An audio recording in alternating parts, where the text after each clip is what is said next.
Mungkin langsung saja perlu saya sampaikan di sini bahwa Polda Metro Jaya telah menetapkan 8 orang tersangka dalam perkara pencemaran nama baik, fitnah, dan manipulasi data yang dilaporkan oleh Bapak Insinyur Haji Joko Widodo. Penetapan ini dilakukan setelah melalui proses asistensi dan gelar perkara, di mana proses tersebut melibatkan ahli dan pengawas, baik dari eksternal maupun internal.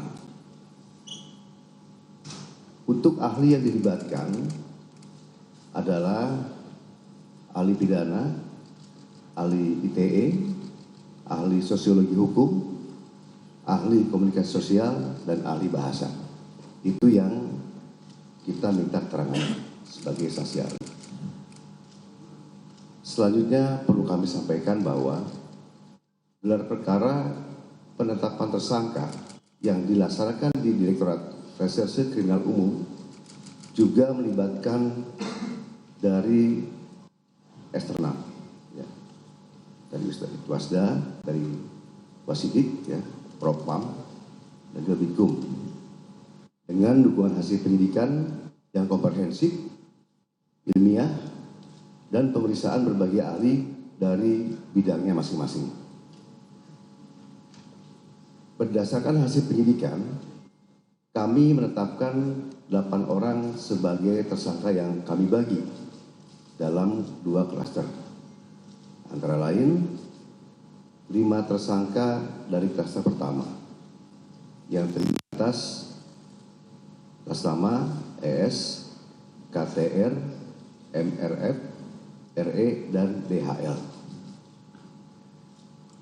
Untuk tersangka dari klaster ini dikenakan pasal 310 dan atau pasal 311 dan atau pasal 160 KUHP dan atau pasal 27A junto pasal 45 ayat 4 dan atau pasal 28 ayat 2 junto pasal 45A ayat 2 Undang-Undang ITE.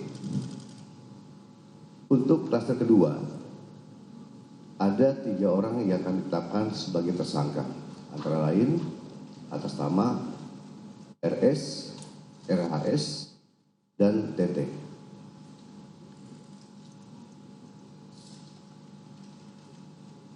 Tersangka pada klaster 2 dikenakan pasal 310 dan atau pasal 311 KUHP dan atau pasal 32 ayat 1 junto pasal 48 ayat 1 dan atau pasal 35 junto pasal 51 ayat 1 dan atau pasal 27A junto pasal 45 ayat 4 dan atau pasal 28 ayat 2 junto pasal 45A ayat 2 Undang-Undang ITE. Rekan-rekan media yang saya banggakan, dalam prosesnya penyidik telah memeriksa 130 saksi dan 22 ahli dari berbagai bidang yang terdiri dari 1. Dewan Pers, 2. Keterbukaan Informasi Pusat, yang ketiga Dirjen Peraturan dan Perundang-undangan dari Kemenkumham, yang keempat Akademisi Digital Forensik, yang kelima Asosiasi Digital Forensik, yang keenam Praktisi Digital Forensik, yang ketujuh Ahli Bahasa Indonesia, yang kedelapan Ahli Sosiologi Hukum, yang kesembilan Ahli Psikologi Massa, yang ke-10 Ahli Komunikasi Sosial, yang ke-11 Ahli Anatomi dari UI, yang ke-12 Ahli Hukum ITE, yang ke-13 Ahli Hukum Pidana, yang ke-14 SDM Kesehatan Kemenkes, yang ke-15 Lab Dokumen dan Digital Forensik, Selain itu, penyidik juga telah menyita 723 item barang bukti termasuk dokumen asli dari Universitas Gadjah Mada yang menegaskan bahwa ijazah Insinyur Joko Widodo adalah asli dan sah. Hal tersebut juga diperkuat oleh hasil pemeriksaan dari Puslapor Polri dalam aspek analog dan digital. Berdasarkan temuan tersebut, penyidik menyimpulkan bahwa para tersangka telah menyebarkan tuduhan palsu dan melakukan edit serta manipulasi digital terhadap dokumen ijazah dengan metode analisis yang tidak ilmiah dan menyesalkan publik. Selanjutnya, penyidik akan berkoordinasi dengan Kejaksaan Tinggi DKI Jakarta untuk proses hukum lebih lanjut. Pada kesempatan ini, kami tegaskan bahwa penanganan perkara yang kami lakukan murni proses penegakan hukum. Kemudian seluruh tahapan juga dilakukan secara profesional, proporsional, transparan, dan akuntabel. Oleh karena itu, kami menghimbau kepada masyarakat untuk bijak dalam menggunakan media sosial, jangan mudah terprovokasi oleh informasi yang tidak benar, serta selalu melakukan cek dan klarifikasi sebelum menyebarkan sesuatu. Mari kita jaga bersama suasana yang sejuk, aman, dan tertib agar ruang publik bisa selalu nyaman dan kondusif. Demikian yang kami sampaikan. Sekian, terima kasih. Wassalamualaikum warahmatullahi wabarakatuh. Om Santi Santi Om. Namo Buddhaya. Salam kebajikan. Terima kasih. Baik, mungkin silakan dari rekan-rekan media, mungkin ada kan?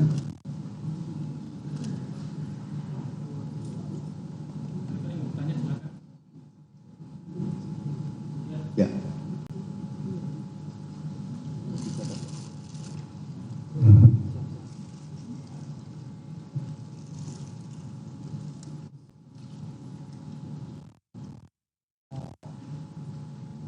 Dari mana?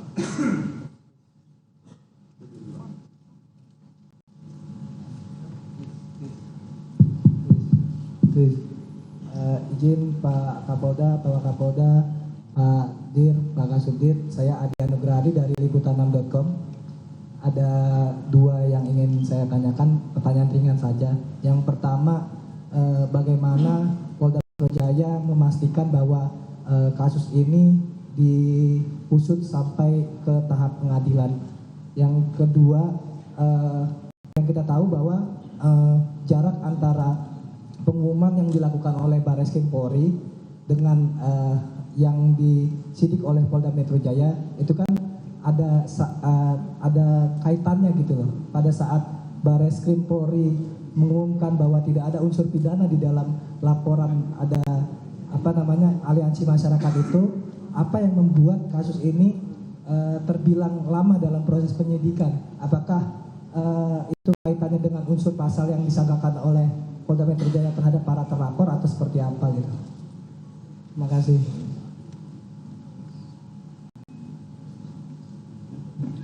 Baik, terima kasih Mas Adia dari liputan6.com.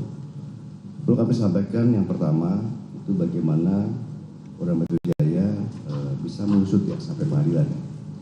Yang jelas kita melakukan tahapan-tahapan. Ya, di sini tahapan untuk kepolisian adalah tahapan penyidikan. Nah, nanti kami akan koordinasi dengan pihak masuk ke tahap ke penuntutan. Ya, dan juga nanti dari pengadilan juga tuh keputusan seperti apa nanti akan masuk ke persidangan seperti itu. Ya. Jadi masing-masing instansi kita punya kewenangan masing-masing ya. Kalau tugas kita adalah sampai ke penyidikan seperti itu, Mas ya. Dan yang kedua, kenapa untuk Barreskrim dengan dalam penyidikan ini dan Polda Metro agak lama? Terus terang aja banyak sekali item ya barang bukti digital forensik yang diperlukan oleh kita. Pemeriksaan itu tidak cepat, ya pasti membutuhkan waktu yang lama. Nah, untuk itu karena pemeriksaan dari hasil digital forensik dari lapor ya laboratorium forensik dan dari digital forensik itu baru selesai dalam waktu minggu kemarin. Nah, sehingga kita bisa menetapkan sesuai dari apa yang menjadi hasil pemeriksaan dari laboratorium forensik tersebut, menetapkan untuk proses berlanjut. Demikian. Nanti silakan, mungkin kalau untuk teknis lagi Pak Dirkrim bisa menyampaikan. Silakan, Mas siapa? Mohon izin Pak, dari YouTuber Nusantara, nama saya Bill. Dari YouTuber Nusantara, nama saya Bill. Mau minta klarifikasi Pak, kan kemarin kalau nggak salah yang terlapor itu ada 12 orang. Kemudian sekarang yang tersangka cuma 8 orang. Boleh dapat informasi terkait itu? Yang kedua, bagaimana Polda Metro Jaya menjamin bahwa proses pentersangkaan ini tidak akan mengalami jalan buntu alias akan sampai ke pengadilan? Mengingat tidak sedikit juga kasus yang sudah tersangka tapi SP3. Saya pikir demikian. Ya, mungkin silakan Pak Dirkrim bisa menambahkan. Terima kasih Jenderal, mohon izin. Pak Bill, kami sampaikan tadi dipertanyakan mengenai 12 yang awal dilaporkan. Dalam proses penyidikan ini tentunya kami berdasarkan pada fakta hukum yang kami peroleh di dalam proses penyidikan secara saintifik. Saat ini kami menetapkan 8 orang menjadi tersangka yang diduga melakukan satu perbuatan pidana. Namun demikian proses penyidikan ini terus berlangsung dan kami terus melakukan pendalaman. Kemudian berkaitan dengan bagaimana selanjutnya proses penyidikan ini berjalan, tentunya kami juga sebagai sebuah kesatuan bersama-sama dengan Jaksa Penuntut Umum dalam criminal justice system, kami terus melakukan koordinasi berkaitan dengan perkembangan penanganan perkara ini, ya tentunya dalam hal penuntutan juga ke depannya untuk dihadapkan di sidang peradilan sehingga bisa memberikan rasa keadilan bagi masyarakat Indonesia. Siapa? Silakan. Selamat pagi Pak, saya Mahardika dari CNN Indonesia TV. CNN. Tadi ada beberapa tersangka yang juga dijerat dengan UU ITE ya Pak ya. Artinya kan ancaman hukumannya di atas 5 tahun. Apakah akan dilakukan penahanan mungkin Pak? Terima kasih. Silakan Dirkrim, bisa jawab. Baik, terima kasih Mas dari CNN ya. Terkait dengan kewenangan yang diberikan oleh undang-undang terhadap penyidik yang berhubungan dengan penahanan, tentunya ada beberapa pertimbangan yang akan dijadikan sebagai bahan pertimbangan oleh penyidik nanti pada saat pelaksanaan pemeriksaan kepada tersangka. Dari yang lain silakan. Ya.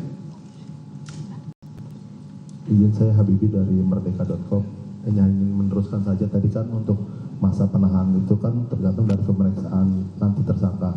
Nah itu waktu untuk pemeriksaan tersangka itu kapan? Karena kan baru gelar perkara kemarin. Itu saja mungkin Pak Dir. Terima kasih. Oke, silakan Pak Dir. Jawab.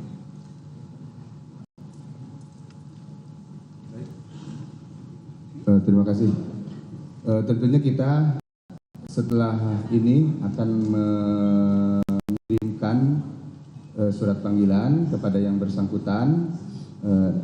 Kami berharap mudah-mudahan dari para tersangka bisa memenuhi panggilan kami sehingga hak yang bersangkutan sebagai warga negara untuk menyampaikan klarifikasinya dalam bentuk berita acara itu dipenuhi juga oleh yang bersangkutan.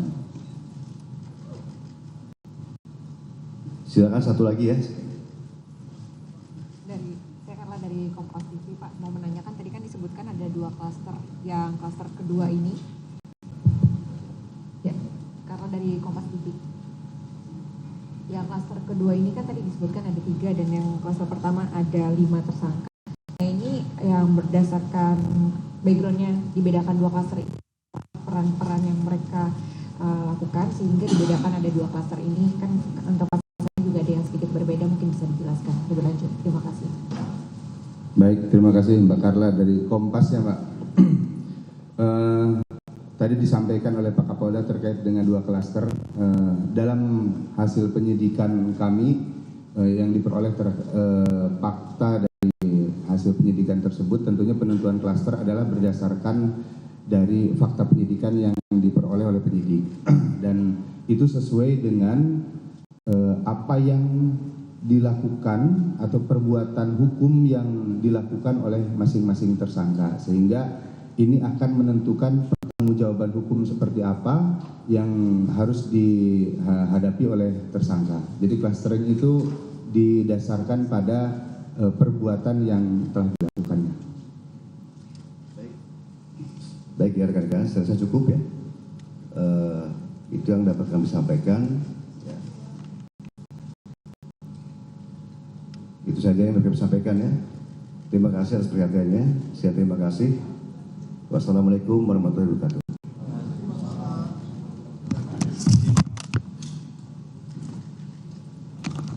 Ya, saudara, Anda menyaksikan Breaking News Kompas TV bersama saya Lintang Budiastuti.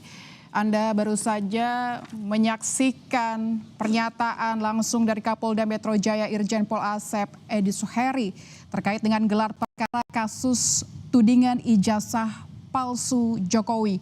Polda tetapkan 8 tersangka tudingan ijazah palsu Jokowi, saudara. Dalam hal ini polisi telah memeriksa sejumlah saksi dan ada 22 ahli yang diperiksa oleh polisi. Beberapa di antaranya adalah Dewan Pers, ada ahli digital forensik, ada ahli bahasa Indonesia, ahli sosiologi hukum, ahli komunikasi sosial, ahli hukum ITE, dan ahli hukum pidana.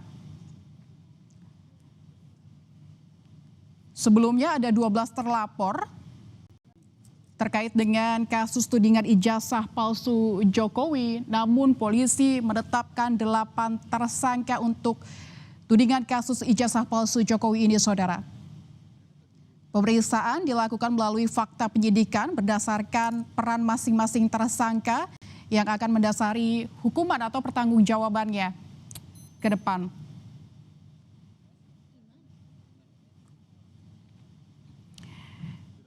Baru saja polisi menetapkan 8 tersangka kasus ijazah palsu Presiden ke-7 Indonesia Joko Widodo. Gelar perkara ini akan menentukan atau sudah ditentukan siapa tersangka yang menjadi tersangka dalam kasus tudingan ijazah palsu Jokowi. Sebelumnya Polda Metro Jaya meningkatkan status kasus tudingan ijazah palsu Jokowi ke tahap penyidikan pada Kamis 7 Oktober 2025 lalu. Demikian Breaking News Kompas TV, kami tutup, saudara. Sampai jumpa.